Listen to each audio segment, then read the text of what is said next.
जय हिंद बच्चे। आज हमारा जो टॉपिक है वो है सीड डोरमेंसी। अब हम सीड डोरमेंसी के अंदर देखो क्या पढ़ेंगे या आपसे क्या पूछा जाएगा सीड डोरमेंसी में।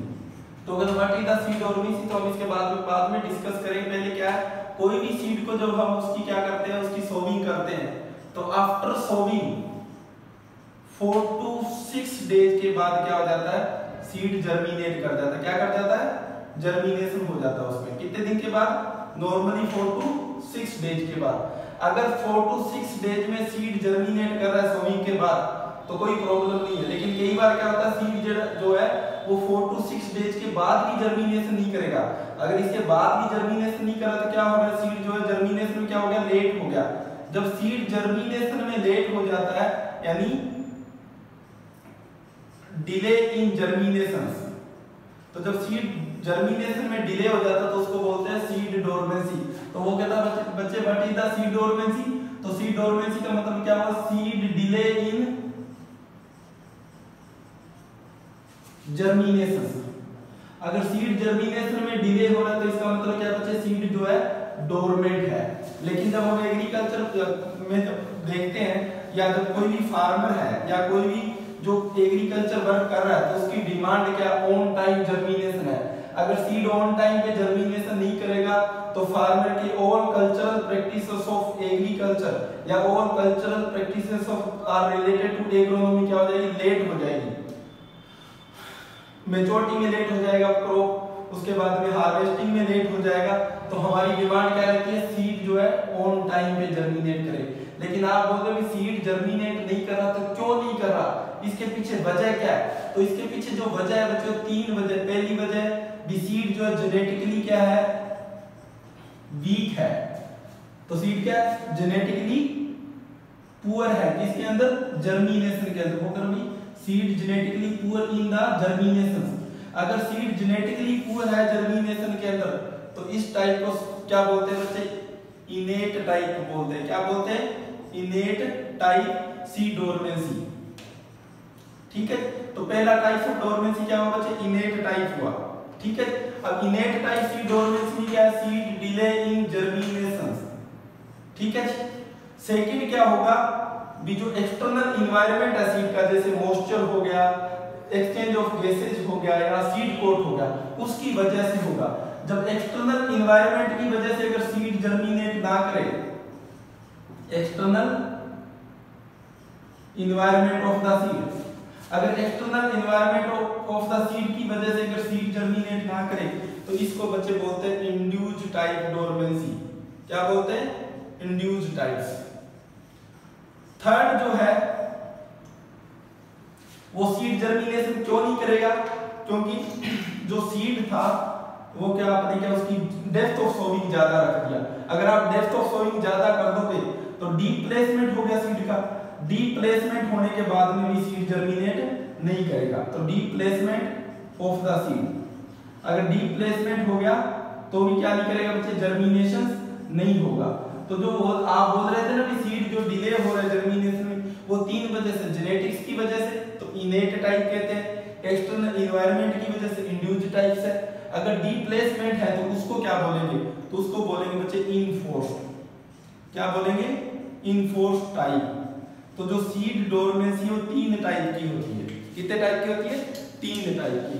पहला इनेट type of dormancy, second induced type और थर्ड इनफोर्स्ड टाइप। इनेट में आपने बोला जेनेटिक्स की वजह से सीड जर्मिनेट नहीं करेगा, क्योंकि अगर वो जेनेटिकली पुअर है तो जर्मिनेशन नहीं होगा, क्योंकि सीड का जो प्राइमरी फैक्टर है सीड जर्मिनेशन के लिए वो उसका जेनेटिक्स होता है, उसके बाद में एक्सटर्नल एनवायरनमेंट होता है। क्लियर। अब ये 3 टाइप की डोरमेंसी है। कोई भी फील्ड क्रॉप में ऑल 3 टाइप्स ऑफ डोरमेंसी नहीं प्रेजेंट होगा। कोई 2 टाइप का होगा या कोई 1 टाइप का होगा। लेकिन एक क्रॉप है बच्चे जिसमें 3 टाइप का डोरमेंसी है। आपसे एग्जाम में क्वेश्चन आएगा कि ऑल 3 टाइप्स ऑफ डोरमेंसी किसके अंदर होता है। तो ऑल 3 टाइप्स ऑफ डोरमेंसी जो है, ऑल 3 टाइप्स ऑफ डोरमेंसी जो है किसमें होगा बच्चे, वाइल्ड डॉट में होता है। तो all 3 types of dormancy are present in, आपसे ये एग्जाम में पूछा जाएगा। तो ऑल 3 टाइप्स ऑफ डोरमेंसी किसके अंदर होता है, वाइल्ड डॉट में होता है। किसमें होता है बच्चे, वाइल्ड ओट। क्लियर यहाँ तक? तो पहले आपने बोला भी सीड डोरमेंसी क्या होता था, आपने बोला भी डिले इन द जर्मिनेशन, किसकी वजह से डिले हो गया? डिले हो गया जेनेटिक की वजह से, एक्सटर्नल एनवायरनमेंट की वजह से और डीप प्लेसमेंट की वजह से। क्लियर? अब आपकी डिमांड क्या है या फार्मर की डिमांड क्या है? ऑन टाइम जर्मिनेशन है। अगर ऑन टाइम जर्मिनेशन हमें चाहिए तो इसे हमें क्या करना पड़ेगा? रिमूव करना पड़ेगा। क्या करना पड़ेगा? रिमूव करना पड़ेगा। तो आपसे एग्जाम में पूछा जाएगा कि जो सीड डोरमेंसी है उसको ब्रेक करने का या सीड डोरमेंसी को रिमूव करने का तरीका क्या है या उसका मेथड्स क्या है। भी हम क्या करेंगे? सीड डोरमेंसी जो है ओवरकम हो जाए या रिमूव हो जाए। तो आपसे पूछा जाएगा method of seed dormancy, method of seed dormancy overcome. Overcome का होता है मतलब हटाना या रिमूव करना। अब हमें जो सीड डोरमेंसी उसको हम कैसे ओवरकम करेंगे? तो देखो कैसे करेंगे। पहला आपने बोला था कि वो जो सीड जो जर्मिनेट नहीं कर रहा वो किसकी वजह से नहीं कर रहा? एक्सटर्नल एनवायरनमेंट की वजह से। अब एक्सटर्नल एनवायरनमेंट में आपने क्या बोला? भी हार्ड सीड कोट हो सकता है, लो मॉइस्चर हो सकता है और अदर फैक्टर हो सकते हैं। तो जो external environment hard seed coat और मॉइस्चर लो मॉइस्चर की वजह से जो जर्मिनेट नहीं कर रहा, तो पहले हम इसको करेंगे। क्या करेंगे? भी जो हार्ड सीड कोट है उसको सॉफ्ट कर दो। तो जब बच्चे आप हार्ड सीड कोट को जब सॉफ्ट करते हो तो उसको बोलते हैं स्केरिफिकेशन। क्या बोलते हैं? स्केरिफिकेशन। वो बोल रहा स्केरिफिकेशन मींस वो बोल रहा softening of hard seed coat. Scarification means softening of hard seed coat. जब हम हार्ड सीड कोट को सॉफ्ट करेंगे तो उस प्रोसेस को बोलते हैं स्केरिफिकेशन। अब वो बोल रहा कि हार्ड सीड कोट को सॉफ्ट कैसे करेंगे या इसको हार्ड सीड कोट को सॉफ्ट करने का तरीका क्या है, यानी तरीका मतलब मेथड्स क्या है। तो जो स्केरिफिकेशन और डिफरेंट टाइप्स का होता है या जो softening of hard seed coat और डिफरेंट तरीके से होती है। सबसे पहला क्या करते हैं? हॉट वाटर ट्रीटमेंट दे देते हैं, यानी सीड को क्या करेंगे? हॉट वाटर में डिप करेंगे। जब हॉट वाटर में डिप करोगे बच्चे तो हॉट वाटर है तो हॉट है इसका मतलब कोई ना कोई टेम्परेचर होगा। तो पहले हम क्या करें? स्केरिफिकेशन में हॉट वाटर टेम्परेचर देते हैं जिसमें होता है hot water treatment at the rate 77 to 100 degree Celsius, इसका दे देते हैं। एक पुराने एग्जाम में क्वेश्चन आया हुआ है यहाँ से, उसने यहाँ से नहीं पूछेगा बच्चे आपसे।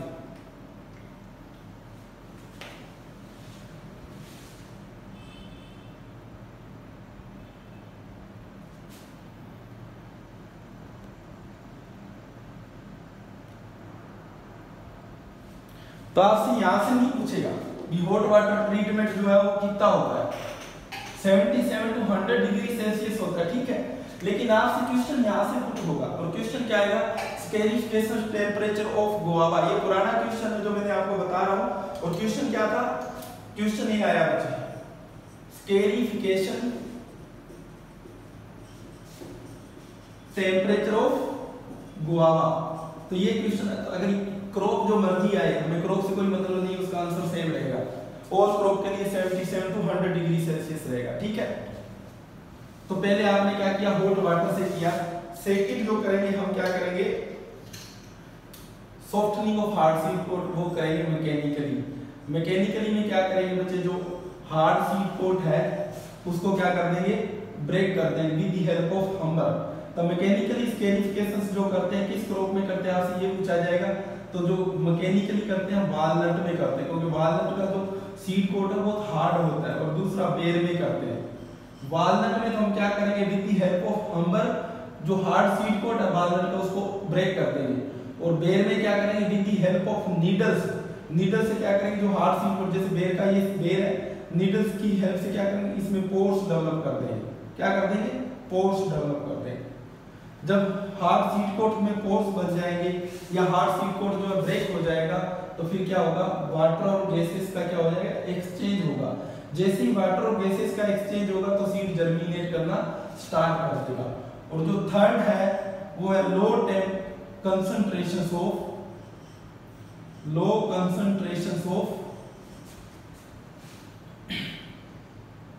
H2SO4 and HCl।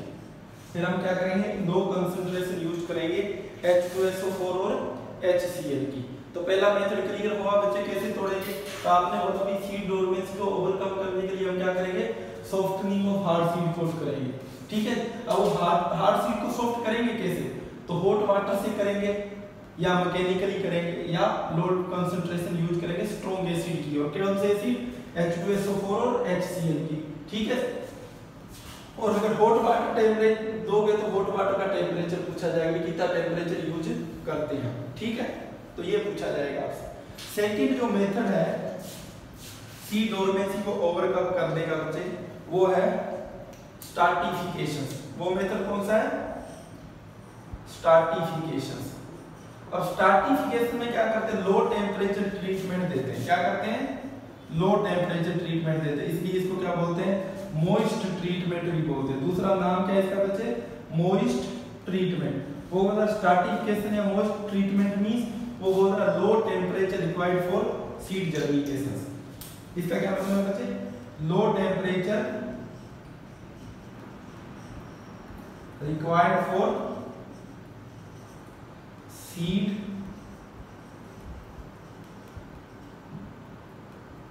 जर्मिनेशन। ठीक है, जो लो टेम्परेचर दोगे सीड जर्मिनेशन के लिए उसको क्या बोला जाएगा? स्ट्रैटिफिकेशन। तो आपसे क्वेश्चन आएगा स्ट्रैटिफिकेशन टेम्परेचर कितना होता है? तो जो लो टेम्परेचर ट्रीटमेंट देते हैं हम वो देते हैं 0 to 5 डिग्री। तो स्ट्रैटिफिकेशन टेम्परेचर तो कितना रहेगा बच्चे? 0 to 5 डिग्री सेल्सियस। तो आपसे ये पूछा जाएगा कि स्ट्रैटिफिकेशन टेम्परेचर कितना रहेगा? 0 to 5 डिग्री सेल्सियस रहेगा। क्लियर यहाँ तक? लेकिन कुछ क्रॉप है जिनका स्पेसिफिक है, और जो क्रॉप स्पेसिफिक क्रॉप है उसमें पहला क्रॉप है एप्पल। ठीक है, फर्स्ट क्रॉप कौन सा है? एप्पल। अब एप्पल में क्या पूछा जाएगा आपसे? वो बोल रहा है एप्पल का स्ट्रैटिफिकेशन टेम्परेचर कितना होता है? तो एप्पल का जो स्ट्रैटिफिकेशन टेम्परेचर है, यानी आपसे ये पूछा जाएगा स्ट्रैटिफिकेशन टेम्परेचर ऑफ एप्पल। तो जो एप्पल का जो स्ट्रैटिफिकेशन टेम्परेचर होता है वो होता है 4 to 7 डिग्री सेल्सियस। ठीक है, उसी तरह एक क्रॉप है बच्चे जिसका नाम है लेटस। तो क्वेश्चन आएगा स्ट्रैटिफिकेशन टेम्परेचर ऑफ लेटस। तो लेटस का जो स्ट्रैटिफिकेशन टेम्परेचर होता है 4 डिग्री सेल्सियस होता है। क्लियर यहाँ तक? तो सेकंड मेथड था आपका स्ट्रैटिफिकेशन, जिसमें आपने बोला कि स्ट्रैटिफिकेशन को क्या बोलते हैं बच्चे? मॉइस्ट ट्रीटमेंट भी बोलते हैं। वो कहता है स्ट्रैटिफिकेशन या मॉइस्ट ट्रीटमेंट में हम क्या करेंगे? लो टेम्परेचर ट्रीटमेंट देंगे फॉर सीड जर्मिनेशन, या वो बोलता low temperature required for seed germination is known as stratification. ठीक है बच्चे, आपसे पूछा जाए स्ट्रैटिफिकेशन टेम्परेचर कितना होता है? तो 0 to 5 डिग्री होता है। लेकिन कुछ क्रॉप्स है जिनका स्पेसिफिक है, जैसे एप्पल का स्पेसिफिक है 4 to 7 डिग्री सेल्सियस, लेटस का स्पेसिफिक है 4 डिग्री सेल्सियस। क्लियर? तो सेकंड मेथड आपने कहा भी हम सीड डोरमेंसी किससे ओवरकम करेंगे? मॉइस्ट या लो टेम्परेचर से करेंगे, मॉइस्ट ट्रीटमेंट या लो टेम्परेचर। जो थर्ड मेथड है सीड डोरमेंसी को ओवरकम करने का, वो है अदर्स। अब अदर्स में हम क्या करेंगे?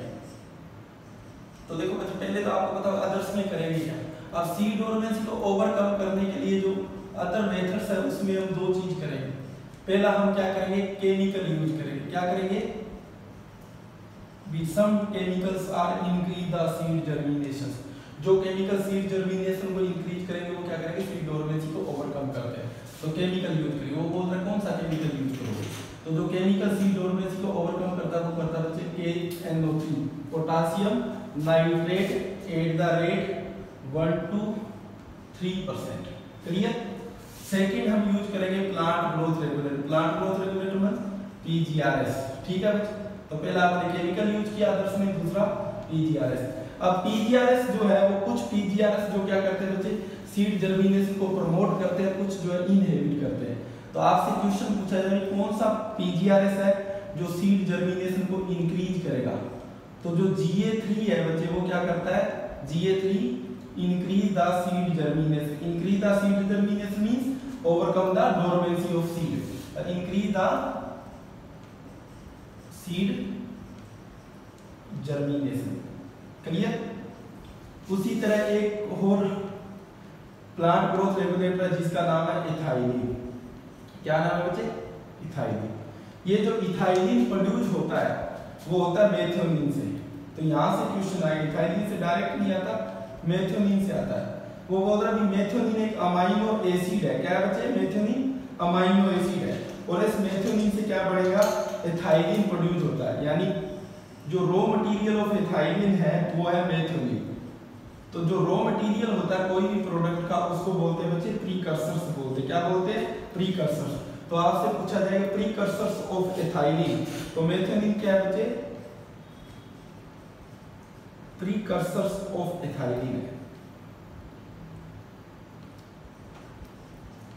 ठीक है जी। तो क्वेश्चन आएगा यहां से, वो बोलेगा B methionine is the precursors of ethylene, इसका फंक्शन बताओ। तो ये भी क्या करता है बच्चे? सीड जर्मिनेशन को क्या करता है? इंक्रीज करता है। कौन करता है? इंक्रीज तो इथाइलिन करेगा, लेकिन बढ़ेगा किस? इससे। तो जो एग्जाम में पूछा जाएगा यहाँ से पूछा जाएगा, ऑप्शन में ये नहीं आएगा, ये भी आ सकता है लेकिन ये भी आएगा। तो इथाइलिन क्या है? ये भी क्या कर रहा है? Increase the seed germination, increase the seed germination. Clear बच्चे? तो प्लांट ग्रोथ रेगुलेटर क्या कर रहे हैं? सीड जर्मिनेशन को इंक्रीज कर रहे हैं। कौन कर रहे हैं? GA3 और इथाइलिन। लेकिन एक प्लांट ग्रोथ रेगुलेटर जिसका नाम है बच्चे ABA। क्या नाम है? ABA। अब जो ABA है तो मैं इधर दे रहा हूं बच्चे ABA। ये जो ABA है ये क्या करता है? ये सीड डोरमेसी को प्रमोट करता है। क्या करता है? सीड डोरमेसी को प्रमोट करता है, या इनहिबिट द या इनहिबिटर्स ऑफ सीड जर्मिनेशन है। क्या है? इनहिबिटर ऑफ सीड जर्मिनेशन है। तो देखो क्वेश्चन क्या आएगा?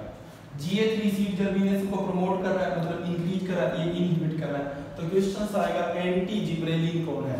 तो जो एंटी जिब्रेलिन है वो है बच्चे आपका ABA। तो एंटी